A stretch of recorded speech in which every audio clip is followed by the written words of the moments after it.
بينات من الهدى والفرقان أشهد أن لا إله إلا الله وأشهد أن محمدا رسول الله اللهم صل وسلم على سيدنا Muhammad وعلى آله سيدنا Muhammad.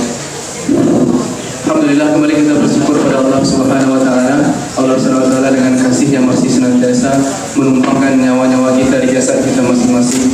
Itu artinya Allah Subhanahu wa taala masih memberikan kepada kita kesempatan untuk senantiasa menambah perbenaran amal kita untuk nanti menghadap Allah Subhanahu wa taala.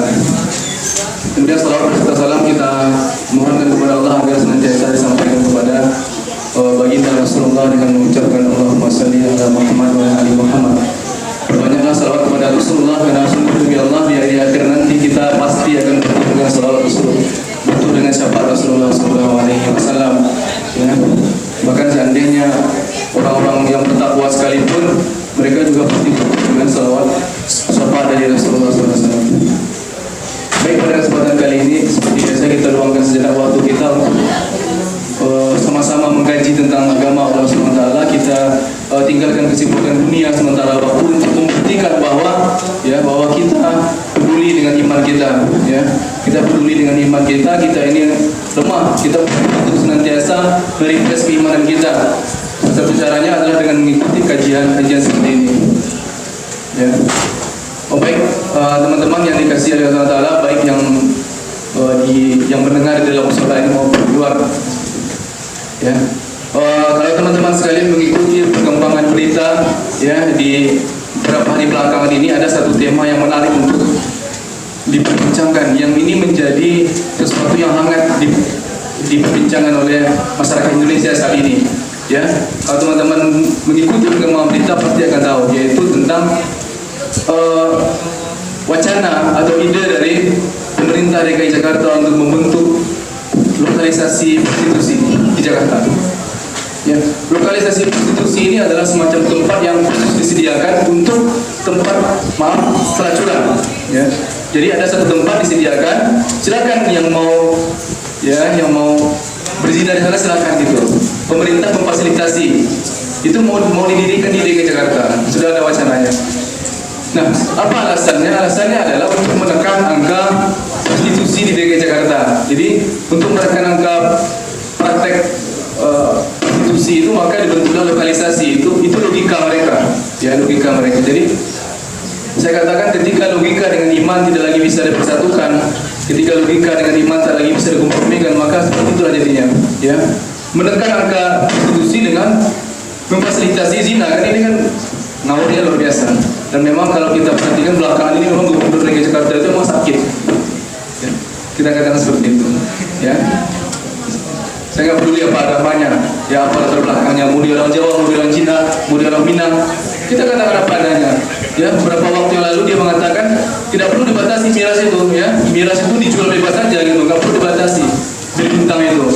Dan sekarang dia ingin mendirikan lokalisasi zina di Jakarta. Nah, Indonesia adalah negara agama, ya, Indonesia adalah negara beragama. Ya, Ustaz Fatih Nasir mengatakan Indonesia ini adalah negara beragama dan Indonesia adalah negara yang berketuhanan. Maka segala sesuatu kebijakan itu harus berdasarkan kepada nilai-nilai agama, dan tidak ada agama di Indonesia ini yang membolehkan zina, itu tidak ada, ya. Islam, Kristen semuanya itu pasti mengharamkan perzinahan. Makanya lokalisasi zina ini, ide tentang lokalisasi zina ini benar-benar ide yang sangat luar biasa dahsyatnya, yang harusnya yang saat ini tengah diperbincangkan. Nah, itu hanya sekedar pengantar saja tentang masalah perzinahan. Sekarang kita akan berbicara bagaimana Islam memandang perzinahan ini. Zina merupakan dosa yang sangat besar dalam Islam, ya. Zina salah satu dosa besar dalam agama Islam. Makanya hukuman zina itu adalah dalam Islam itu jika dia sudah menikah dibunuh, ya. Kalau dia belum menikah dicambuk, ya. Az-zani waz-zaniyatu fajlidu kulla wahidin minhuma mi'ata jaldah. Az-zani, para pezina laki-laki, az-zaniyatu, para pezina wanita, ya, fajlidu kulla wahidin minhuma mi'ata jaldah. Maka cambuklah ya dengan cambukan, ya, sekian kali cambukan. Itu hukuman dalam Islam. Maka zina ini berat sekali hukumnya dalam Islam, dan ini adalah termasuk dosa-dosa besar. Pada zaman sekarang ini zina menjadi sesuatu yang sangat biasa di kalangan para remaja kita, para generasi muda kita, seks bebas, ya, perselingkuhan dan sebagainya. Maka Islam adalah agama yang tegas terhadap perzinahan. Maka dalam Al-Quran dikatakan, ya, Allah mengatakan wala taqrabuz zina, ya, janganlah kamu mendekati zina. Coba perhatikan kalimat ini sering apa namanya disampaikan oleh para ulama-ulama kita. Wala taqrabu zina, Allah mengatakan jangan dekat zina. Allah tidak katakan jangan berzina. Ya. Allah tidak katakan jangan berzina, Allah katakan jangan dekat zina. Apa bedanya?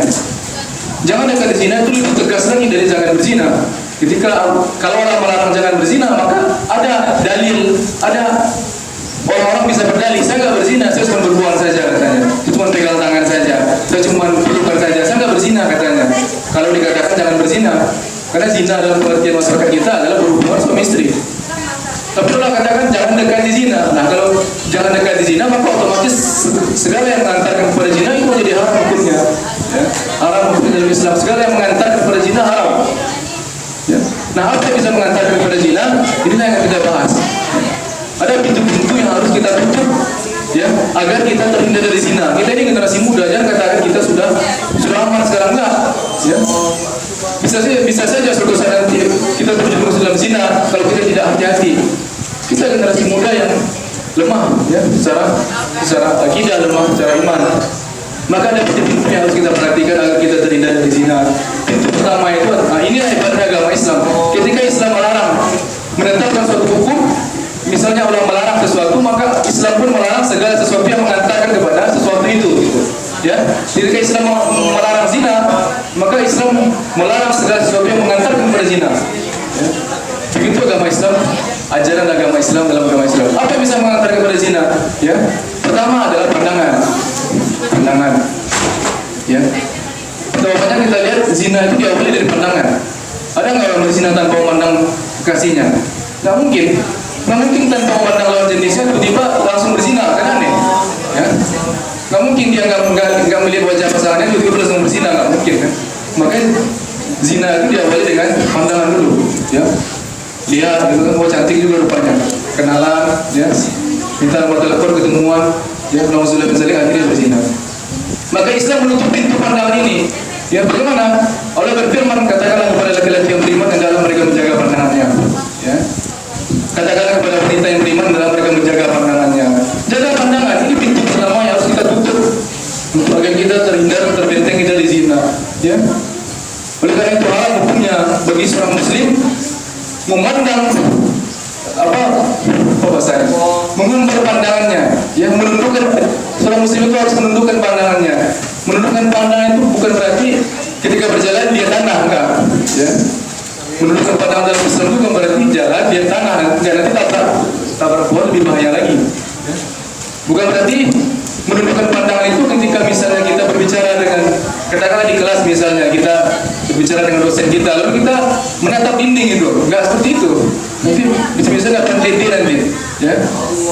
Maka menundukkan pandangan itu adalah bagaimana pandangan kita itu bisa kita jaga. Artinya, jelaskan ya. Artinya kita tidak menikmati ya kecantikan atau wanita tidak menikmati ketampanan seorang lelaki yang belum halal baginya. Ya, tidak boleh laki-laki memandang seorang wanita, ya, menatap dan itu nggak boleh, itu haram. Ya. Ya. Kemudian tidak boleh seorang lelaki itu mengumbar pandangannya, ya, dia kesana kesini, ngomong dengan wanita, lihat, dinikmati wajahnya, nggak boleh, haram hukum dalam Islam. Ya. Jadi biasa saja, ketika berjumpa dengan wanita di jalan misalnya, lihat pertama, udah palingkan, gitu. Ya, lihat palingkan itu. Jangan pertama lihat perkotiin terus gitu, 5 menit enggak. Ya, itu berdosa. Jadi inilah bagaimana Islam membentengi seorang muslim agar tidak berzina. Pandangan, satu, jaga pandangan. Kalau ini dilaksanakan oleh setiap muslim, nggak ada itu berzina, ya. Jangan berzina, pacaran pun nggak ada mungkin, karena orang nggak ada memandang itu, ya. Ya, jadi palingkan pandangan kita ketika berjumpa dengan lawan jenis kita. Ya. Nah itu adalah menjaga pandangan. Ya. Yang kedua adalah ya pintu berzina yang kedua yang harus kita hindari itu adalah berdua-duaan dengan ya wanita yang bukan murid kita. Nggak boleh, haram hukum dalam Islam. Haram seorang laki-laki berdua dengan seorang wanita yang bukan mahramnya, maksudnya adalah bukan keluarganya misalnya, bukan yang ada hubungan darah dengannya, dengan teman, dengan senior. Ya. Haram hukumnya seorang muslim berdua, berdosa. Ya, hati-hati. Ya, jawabannya berzina diawali dengan berduaan. Ya, berzina itu diawali berdua dulu. Nggak ada orang berzina di tempat umum, nggak ada. Nggak ada orang berzina di tengah pasar, nggak ada. Itu orang tidak waras lagi. Ya, nggak ada orang berzina itu berdua, nggak ada. Berzina itu pasti diawali dengan berdua-duaan. Ya, di taman berdua, di kamar berdua, di hotel berdua berzina akhirnya. Tahu saja benar. Jadi hindari berdua-dua dengan wanita. Ya, ini pintu zina yang kedua harus dihindari. Jangan sampai berdua-dua dengan wanita. Ya, jangankan berdua-dua di tempat yang sepi. Bahkan berdua-duaan, dalam Islam ada namanya syuro, rapat. Ya, dalam Islam rapat pun nggak boleh berdua-duaan, walaupun ada hijab pembatas. Ya, bayangkan Islam menjaga jangan sampai seorang muslim itu berkeluar berdua-duaan. Nggak boleh. Itu rapat itu. Ada hijabnya. Dalam Islam itu ada namanya syuro. Ya, syuro itu pakai hijab ya. Laki-laki tidak bisa menang wanita, wanita tidak bisa menang laki-laki. Nah itu nggak boleh berdua suruhnya. Padahal ada hijab, nggak boleh berdua. Itu Islam sangat menjaga pintu yang satu ini, nggak boleh berdua. Karena berdua itu pintu zina yang sangat cepat. Ya, orang kalau berdua yang ketiganya setan. Ya, setan bisikan pada wanitanya, setan bisikan pada laki-lakinya, akhirnya berzina. Berdua, hindari berdua. Haram bagi seorang muslim berdua. Ya. Yang ketiga itu adalah kumpul kebo. Ya, bahasa sekarang itu kumpul kebo. Campur baur laki-laki dengan wanita itu nggak boleh juga. Campur baur dalam sebuah ruangan misalnya, campur baur laki-laki itu nggak boleh. Haram hukumnya dalam Islam. Nah sekarang itu menjadi hal yang biasa di tengah masyarakat kita. Komunitas apa, komunitas ini, komunitas itu. Ya, jika mengadakan kegiatan campur baur semuanya itu tidak boleh. Makanya ya, kita dalam organisasi keislaman itu mengenal namanya pembatasan itu. Jadi laki-laki dengan laki-laki, wanita dengan wanita. Emang seperti itu harusnya gitu. Kuliah pun harusnya seperti itu. Dengan kenyataan sekarang tidak, laki-laki yang berbaur dengan wanita. Nah ini ada keringanan. Kalau memang sudah situasinya seperti itu ya,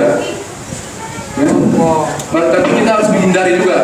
Jadi ikhwan laki-laki di kelas itu kalau bisa jangan bercampur baur laki-laki dengan wanita. Duduk di tempat yang memang di situ laki-lakinya gitu, banyak laki-lakinya. Ini harus kita jaga. Jangan sampai kita berdekatan dengan wanita yang bukan mahram kita. Nggak boleh, haram hukumnya dalam Islam. Ya. Kemudian itu yang ketiga ya, bercampur baur nggak boleh ya. Jadi ikhtilat bercampur baur laki-laki dan wanita itu nggak boleh, haram hukum dalam Islam.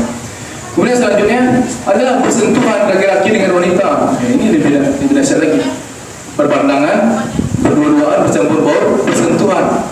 Ya, Rasulullah SAW mengatakan lebih baik seorang laki-laki itu ditusuk kepalanya dengan menggunakan besi yang sangat panas itu sampai tembus. Ya, ditusuk kepalanya dari samping ini, ya tembus sampai samping satu lagi dengan besi yang sangat panas, itu lebih baik daripada dia menyentuh wanita yang bukan muhrim. Ya. Kita menyentuh wanita itu lebih besar perkaranya di sisi Allah SWT, lebih besar dosanya. Lebih baik kepala kita ini ditusuk pakai besi panas daripada menyentuh wanita bukan muhrim. Nggak boleh, haram. Bayangkan betapa besarnya dosa menyentuh wanita bukan muhrim kita. Pada hari ini hal yang biasa dalam masyarakat kita, di kalangan remaja kita, bersalaman pun nggak boleh. Bersalaman dengan laki wanita nggak boleh bersalaman. Nah itu bersentuhan kulit, haram. Ya. Ya, tidakkah kita takut nanti di hari akhirat nanti Allah SWT akan mengumpulkan kita semua di hari kiamat, maka syahida alaihim sam'ihim wa basarihim wa juludihim. Ya. Syahida alaihim, bersaksilah. Syahida alaihim sam'ihim, pendengaran mereka, ya, wa basarihim, mata mereka, wa juludihim, kulit-kulit mereka bersaksi akan semua yang telah mereka kerjakan ketika di dunia. Bayangkan kalau kulit kita di dunia sering menyentuh wanita bukan murid kita, kalau di akhir nanti kulit kita bersaksi saya menyentuh, ya berapa kali kita menyentuh wanita itu, kulit kita bersaksi di akhir nanti. Tidak kita takut. Jadi tidak main-main. Seluruh anggota badan kita ini nanti di akhirat akan bersaksi di hadapan Allah SWT tentang apa yang mereka kerjakan. Dan tidak ada satu persaksian yang luput, tidak ada. Jika pada hari ini ya ada yang namanya kamera perekam CCTV. Ya, kamera pengintai CCTV itu direkam aktivitas manusia, dan itu terbatas, tidak semua tempat ada CCTV. Ya, di PC nggak ada CCTV-nya. Ya, tapi kulit kita itu luar biasa. Kemanapun kita pergi, kulit kita merekam apa yang kita lakukan. Mau di tempat yang paling gelap sekalipun kulit kita. Dan jadi semua tubuh kita ini yang bersaksi. Nah itulah pintu zina yang keempat. Nah inilah pintu-pintu zina yang bisa kita bahas pada kali ini, harus kita jaga betul ya. Jaga betul pintu-pintu ini agar kita terhindar. Jangan merasa kita sudah aman ya. Jangan merasa kita sudah aman, tidak. Ya, seseorang itu imannya itu kadang turun, kadang naik, itu biasa. Maka ini harus selalu kita jaga. Tidak ada jaminan pada hari ini kita aman-aman saja. Wah, saya bisa menjaga hubungan dengan wanita hari ini, saya bisa menjaga jarak. Besok bagaimana? Ya, bisa jadi. Maka jagalah pintu-pintu ini, jaga pandangan kita, jangan berdua-dua dengan wanita, kemudian jangan bercampur baur dengan wanita, dan jangan bersentuhan dengan wanita. Ya, tidak boleh bersentuhan dengan wanita. Nah, ini yang harus kita jaga agar kita terhindar dari perzinahan. Ya, perasaan suka itu biasa ya. Laki-laki normal pasti suka wanita, ya kan? Insyaallah. Ya kan? Laki-laki normal pasti suka wanita. Tidak ada laki-laki yang ketika dilihat wanita cantik dia biasa saja, nggak ada. Ya. Bohong kalau ada laki ketika dia mengatakan saya melihat wanita cantik saya biasa saja, kita nggak ada. Pasti ada rasa-rasa bergetar, pasti itu normal laki-laki. Ya, kecuali kalau ada penyakit ya, tidak normal atau mungkin disukai sama laki-laki barangkali nggak jadi. Bila laki normal pasti ada rasa suka itu. Nah itulah yang kita kendalikan, ya, agar rasa suka itu tidak menjadi dosa. Ya, kita suka sama wanita, kita punya pilihan. Kita mau menatap wajahnya lama-lama, menikmati pandangan kita, atau kita cut gitu. Itu punya pilihan. Tinggal pilih, kita mau dosa atau mau pahala. Ya itu saja mungkin bisa kita kaji pada hari ini. Semoga Allah SWT senantiasa menjadikan kita generasi muda yang selalu taat kepada perintah Allah SWT, menjaga batasan-batasan Allah SWT.